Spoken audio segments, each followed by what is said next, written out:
Good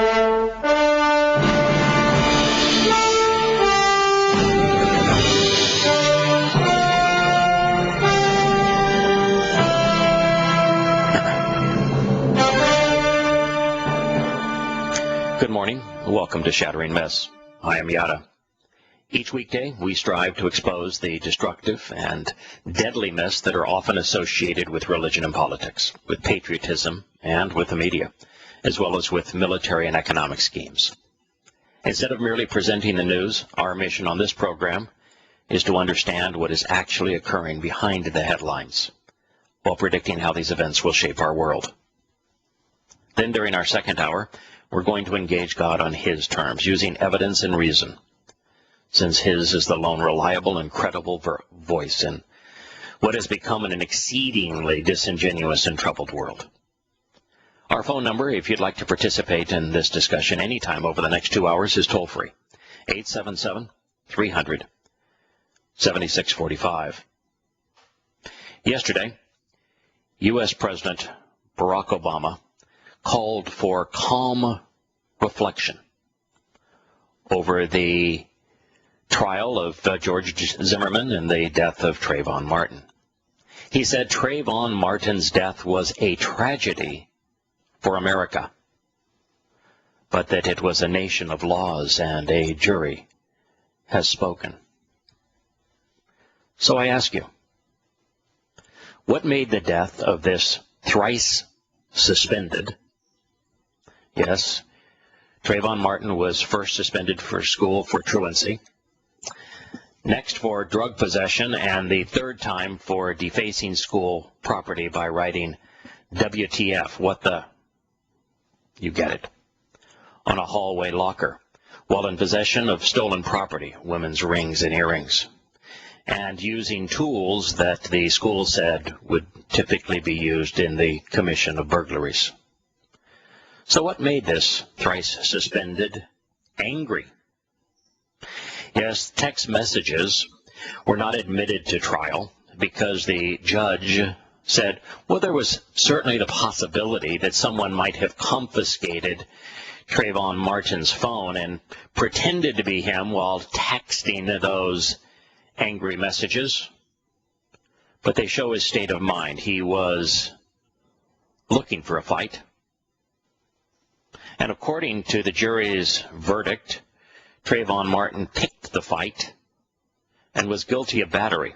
If he had not picked the fight and was not guilty of battery, then George Zimmerman would have been guilty. So what made the death of a thrice suspended, angry boy who was also intoxicated? Yes, the toxicology reports that were not admitted in the trial showed that Trayvon Martin was imbibing more than Skittles. Originally, this information was not included in the trial, even though it's public record, because they had an expert that said that the amount of toxicity in his system might not have played a material role in his judgment or rage. Of course, that expert was overruled by many experts that said absolutely it could have and probably did impair his judgment and had an influence over what happened. But the judge had already made a foolish decision and didn't correct the record. So what made the death of this thrice suspended,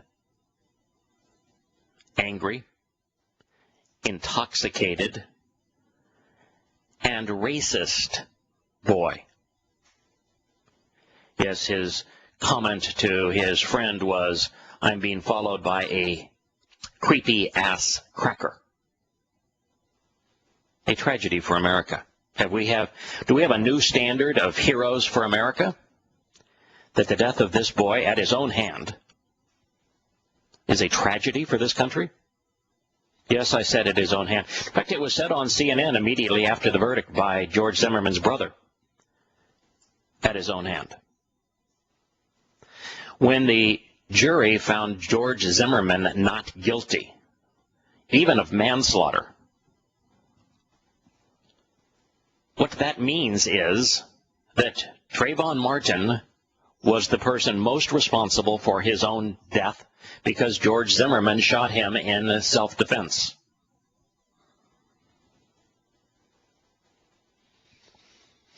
The President of the United States, obviously not understanding any of that, said we should ask ourselves if we're doing all we can to stem the tide of gun violence that claims too many lives across this country on a daily basis. As citizens, that's a job for all of us. That's the way to honor Trayvon Martin. Since George Zimmerman used his gun in self-defense, that means that Barack Obama wants Americans defenseless. I guess they're easier to rob and to control that way. And since when are thrice suspended, drug-abusing, public menaces who are racist, angry, and prone to violence worthy of being honored? I'm sorry, the boy is dead. That's sad. A life squandered. I'm not an apologist for George Zimmerman. There's obviously ways that he could have handled himself and the situation better. But the moment this trial was announced, I was horrified. I studied all of the public documentation that was available, and it was immediately obvious that all of those in the African American community that were creating this myth of this being a racial incident against an innocent young boy who was doing nothing but coming back from the store after buying some Skittles and iced tea was the stuff of myth that comprises most religions. That the African American community was being beguiled, being deceived, being manipulated, and being set up for this very verdict. The verdict was obvious. There was no way whatsoever that with the evidence available that George Zimmerman was going to be found guilty of murder, much less even manslaughter. Well, they didn't even want to take him to trial at first. It took them 49 days to arrest him or whatever. Well, of course, in fact, George Zimmerman went and talked to the police openly, willingly, when he was told, there's someone has a video of what happened. He said, thank God. When he said there's witnesses that have overheard this and saw it, thank God. I'm not a advocate for George Zimmerman. And I don't know the man. All I know is the facts in this case do not support a trial for murder, nor do they support evidence that there was racial intent, malice on behalf of George Zimmerman. And so the only reason this was brought to trial is because the African American community wanted it, and the liberal left that caters to them wanted to appease them. It was a complete and foolish waste of money, and now what it has done is, because they were lied to, willfully accepting the poison of this being an innocent young boy whose life was viciously snuffed out by a racist, now they're enraged. It is an extraordinarily sad situation, and now the African American community is creating this illusion of Trayvon Martin as if he were a saint. That's going to be remembered in the annals of history as a civil rights activist. No. He's not someone that we should admire. He picked a fight and died as a result of it. Rather than doing all he could to prevail in school, he carved WTF on school lockers and hallways and was kicked out for using drugs. And rather than learning his lesson, he was intoxicated even that night.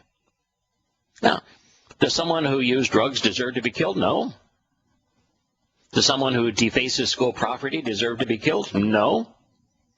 Does someone who says in text that I'm looking for a fight deserve to be killed? No. Does someone who says racist slurs about an individual, does that individual who just happens to be racist deserve to be killed? No. But when you assault someone and batter them, and they are protecting themselves, then that's what happens.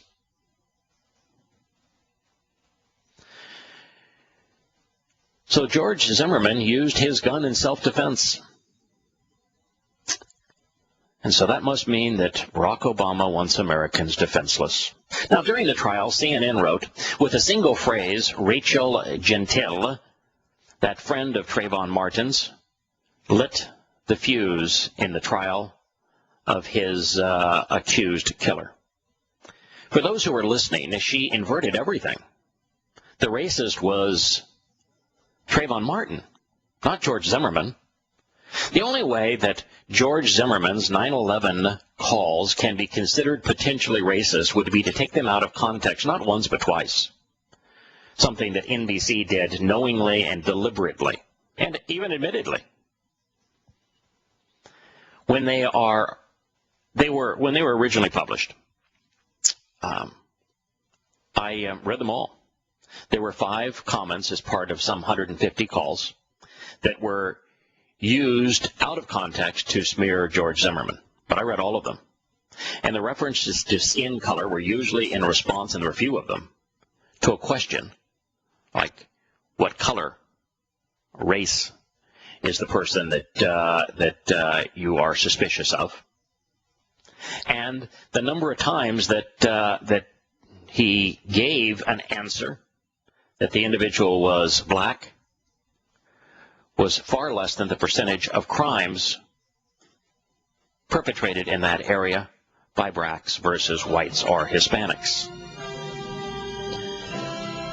Asked what the defense, or by the defense, what Martin told his friend on the phone moments before he engaged George Zimmerman in the brawl, she testified a creepy-ass cracker.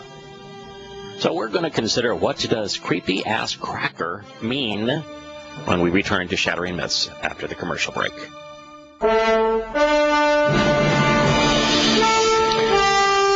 Welcome back to Shattering Myths. I'm your host, Yahowah. You're free to call in and disagree with me if you'd like. 877-300-7645 is the toll-free number.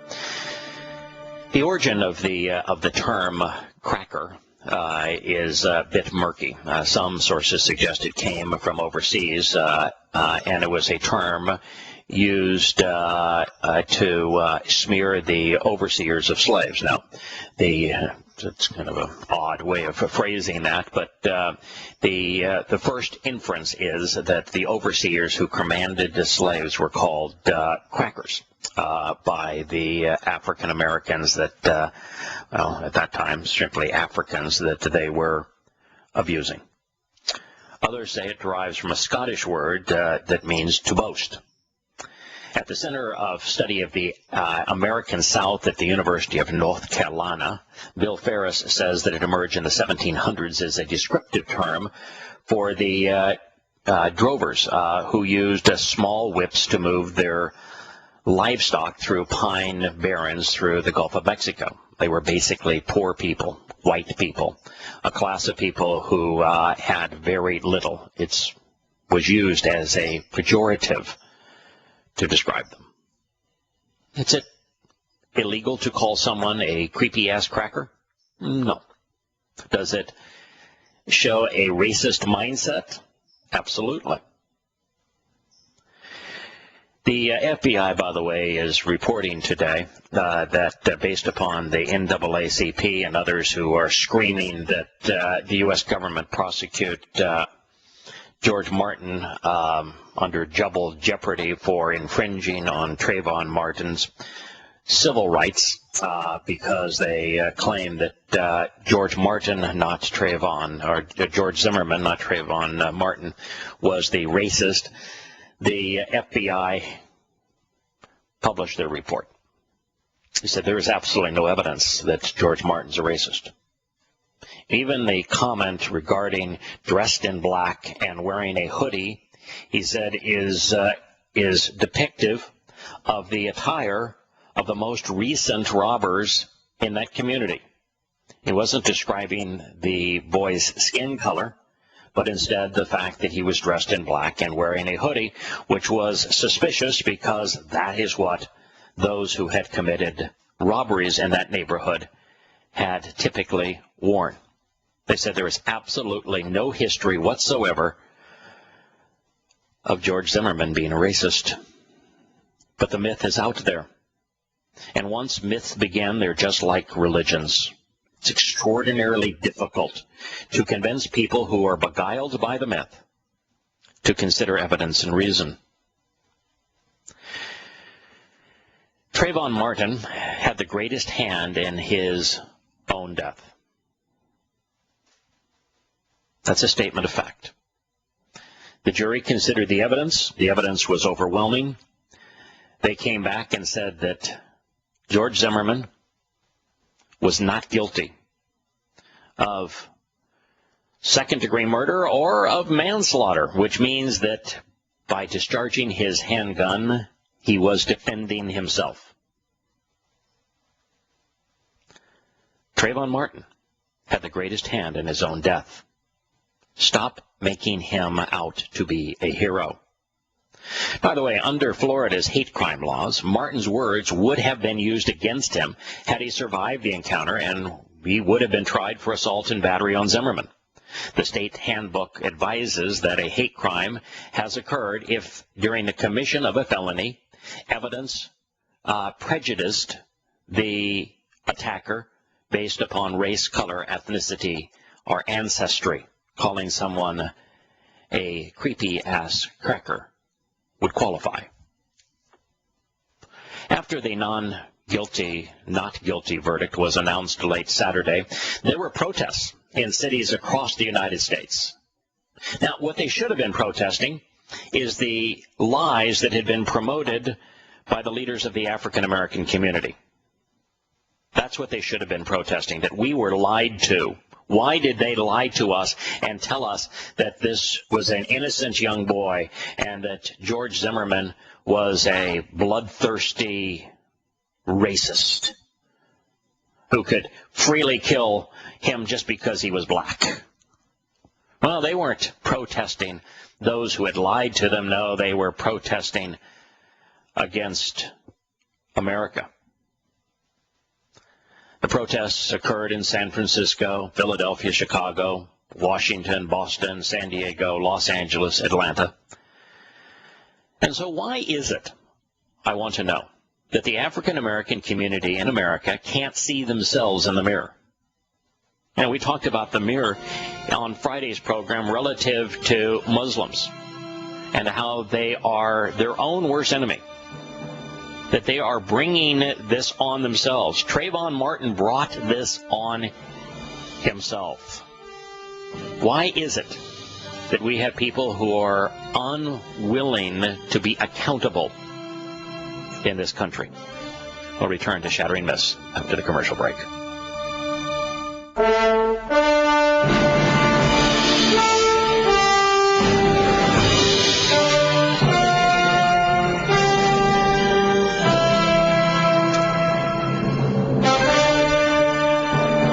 Welcome back to Shattering Myths. I am Yahowah. I realize that we're talking about an extremely sensitive topic. It's one of those topics that most people are afraid to talk about in America because most Americans don't view the world logically.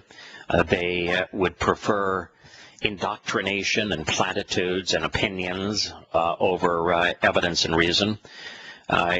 the interviews that were conducted by liberals, of liberals and African Americans following the verdict's announcement that George Zimmerman was not guilty, which means that he was that Trayvon Martin was shot in self-defense, which means that Trayvon Martin had a hand, in fact, the most significant influence over his own demise.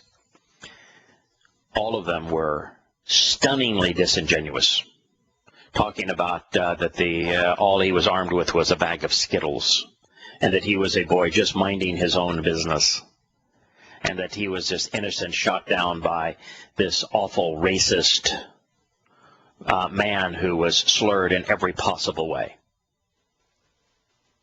It was pathetic what we've become. And so I'm here talking about this from a perspective of evidence and reason. I'm going to continue to, and I understand that most people who will be listening to this will assume that I must therefore be racist, and I'm not. You know, I was in business for a very long time. I made certain every time that I was given the opportunity to hire someone who was a nationality other than Caucasian, a race other than Caucasian, that I gave the individual of a different ethnicity the benefit of the doubt. And every business that I was ever in, everyone that I ever had the opportunity under any circumstances say this person is qualified and has a chance to do this job, I gave the job offer to an ethnicity other than Caucasian. If anything, I was voluntarily embracing affirmative action. And I looked at it and said, you know, there's a reason to do this, and that is that if the individual who is of a different ethnicity overcame challenges that others may not have had to deal with, and is sitting before me looking for a job, wants to work, is articulate, presents themselves in a manner that looks like they can be trusted, that you could send them out as a representative of your company, and that they speak of their life journey in such a way that they have earned the right for this chance, every possible opportunity I have, I gave them that chance. I was very seldom disappointed, by the way. Not in my own personal life, not in my own business life, and in no way have I ever been a racist. My father was a racist. It's one of the things I really disliked about him. I am not Jewish, and yet I care deeply about the plight of Jews. But yet I'm not uncomfortable telling Jews where they have themselves been their own worst enemy. I am not African American. I happen to be Irish and Sioux Indian. I will speak about the plight that has been perpetrated against the native population of this country, because I think they were abused by Caucasian Americans. I think it's one of the great travesties of America.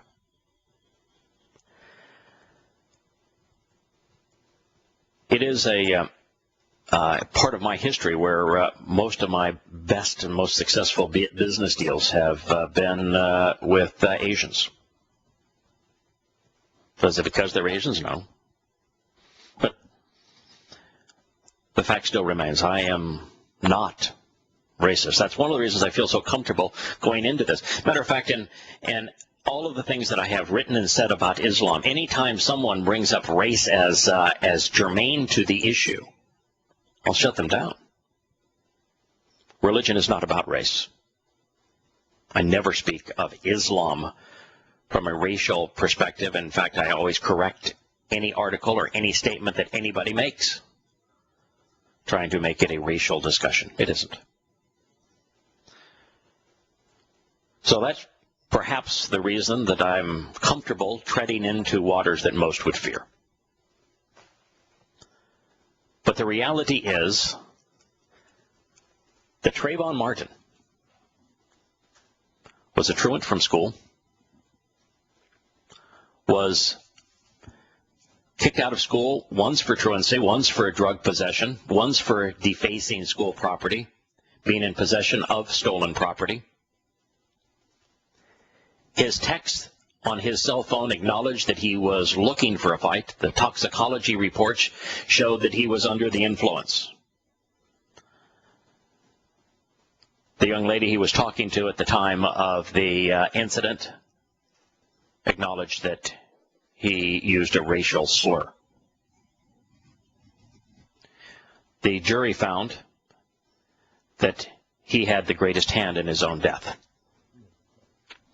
So all of that, when you consider all of that, the evidence is that the African American community that is protesting today, that is out screaming that it is inappropriate, that justice was not served, you're wrong. Now, I'm not sure justice was served. I am, for example, quite concerned that the prosecution, when they knew they had failed to present a case, after the defense had closed their arguments, said, you know, Judge, we're not going to get the old second-degree murder charge, so let's add a new complaint right now, after the defense has closed arguments, and let's see if the jury will bite on manslaughter. I mean, how reprehensible is that? I'm just assuming that the civil rights movement has become like religion, replete with indoctrination and lies, even replete with media evangelism. We have Dee calling in from Florida, and if Scott will be kind enough to also bring Larry on, I would also love to have Larry's input as well. First, Dee, you beat Larry by 50 seconds, and floor is yours. You're gonna. Do you think I'm wrong in all of this, or do you think that this is something that needs to be said? Oh no, I wholeheartedly agree with you, Yada. And I wanted to make a comment on, it's kind of a spiritual comment, I guess, that Trayvon Martin's father apparently is a Grand Master Freemason in Sanford. Oh, wow. I had not heard that.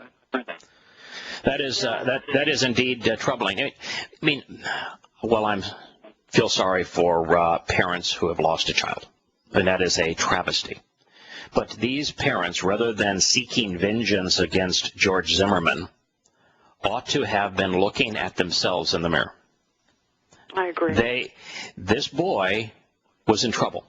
This boy was involved in activity and had attitudes that were not conducive to him living very long. He was a train wreck in process. And while, you know, I don't want to make it sound like we parents have total influence over our children, because one of the things I learned when we had our second child is that he was so different than the first one. It was obvious that from personalities and attitudes and the like that much of their makeup is born into them, and you know, we as parents don't. You know, you could be a wonderful parent and have a terrible result. You can be a terrible parent and have a wonderful result with the child. But nonetheless, I am strongly of the position that if there was someone to blame for this boy's death other than his own actions and attitude, it'd be his parents. Yes. And I thought of Exodus 20. Verse 5, where Yahweh elaborates about the sins of the fathers. Yes. That's what came to my mind when I... Wow. Yeah, that is really profound. We've been talking in the second hour about the second of the three statements that Yahweh etched on the first of the two tablets, and God specifically says that the sins of the father, the corruptions of the father, and there's very few things as corrupting as Freemasonry. It is a purely satanic religion. In fact, by the time that you get to the highest level, you know who it is that you have been positioning as God.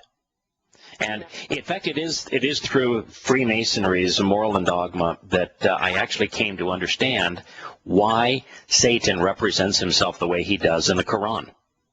And what you learn is that in Freemasonry at the highest level, that Lucifer, which is the common name, it's actually Halal bin Shakar, is the actual name of Satan, which is a title. It means the adversary in Hebrew. That he does not want to be known as the adversary. He does not want to be known as Satan. He wants to be known as God. That's why he prefers the title Lord. And there are very few doctrines that would corrupt more effectively than Freemasonry. And so that's a brilliant point, Dee. I was not aware of that, and but yet it ties in beautifully to what we're saying. Yeah. We also have Larry, who is stay on the line with us, Dee. Love to hear more from you.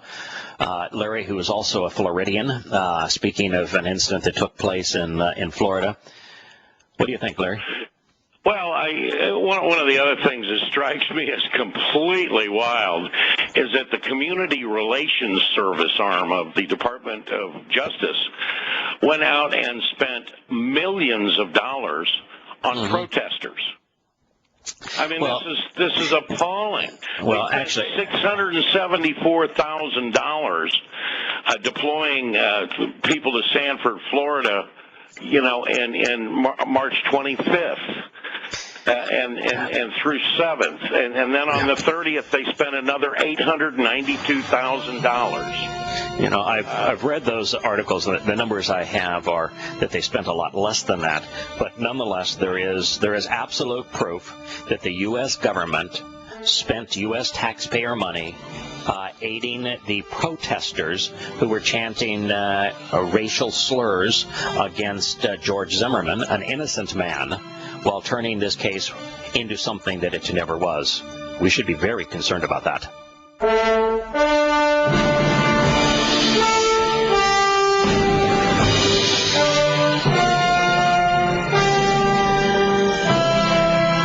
Welcome back to Shattering Myths. It is my conclusion that the leaders of the African American community knew full well that there was not a case of racism here, and that they would have done what I did, would have investigated the evidence of this particular case, and they would have concluded, as I did, as any rational person would do, as this jury did, that there is no case for murder here, and there is no case for racism here. And so when they began to promote the myth of this case, the civil rights myth of this case, and to rally and enrage their community over this jury verdict regarding George Zimmerman and Trayvon Martin, knowing full well that George Zimmerman be acquitted, because that's what the evidence said. They were setting themselves up to become important, because when the African-American community becomes enraged, all of a sudden these guys that you don't hear from normally are all of a sudden in the spotlight. They're back in the limelight. They're back, and they're important. They manipulated their community to their community's harm for their own personal self-aggrandizement. The protesters chanted, "What do we want? Justice." They got justice. It's what the legal system did. He was declared not guilty, not even of second-degree murder. He wasn't even guilty of manslaughter. I love the jury's response. Typically, they itemize each of the counts. This jury didn't want any part of that. They just said he's not guilty. They didn't even want to acknowledge that manslaughter had been brought in at the last minute. If I was a juror, I wouldn't have tolerated it. Man, you bring us in, you tell us what the crime is that we're supposed to be evaluating as evidence. We sit here for 2 weeks evaluating evidence on second-degree murder, and then you tell us after closing arguments that the defense has rested, that, oh, by the way, there's another crime that you ought to have been considering all along? Yada, that goes to, first they tried to hide evidence. They used a hostile judge. That was hostile. Well, she was absolutely hostile. They paid protesters. They even had people lie on the stand, and they failed to prosecute even with all that in their hand. And perhaps those that are out there wanting Zimmerman's blood, they might think about this. The same rule of law that they demand be used on Zimmerman should be used against them. Of course. Of course. That's what I say. That would be just. Barack Hussein Obama's killed almost 4,000 people, murdered them with drones. No due process. Why isn't he facing these charges? The big Mediagate scandal of America spying on Americans, turning Americans themselves into the enemy that they suspect, is a total wholesale breach of their constitutional oath. Why aren't we prosecuting them? Well, exactly. And you're right. Those numbers were $674. I was saying 1,000. It doesn't matter. Right. If you've spent, I don't care if you've spent $1,000. Yeah, that's right. Your point was accurate. I knew your numbers were not, and that's why I made the point. But the fact is, we ought not have our U.S. government engaged in such thing. By the way, I'm just used to the government spending. I know. They were being frugal here. So the challenge said, what do we want? Justice. Well, they got justice. No, they don't want justice. What they really want is their lie.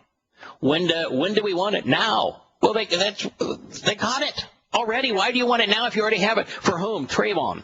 Well, Trayvon brought this on himself. Yes, Adi? Yeah, well, it almost seems like they want to be above the law. And, of course. And it almost seems like the protesters are asking for, it's almost like a sacrifice. To be right. They're asking for a sacrifice. Right, you're right. And they're asking to have our right of self-defense to be repealed. That is correct. That is correct. This is really about, by the way. This is what Second Amendment. Absolutely. That's how the President of the United States is using it. Score another one for D. She's right again. The banner behind them reads, "No justice, no peace." So what are they doing? Now, that happens to be assault. They are threatening no peace.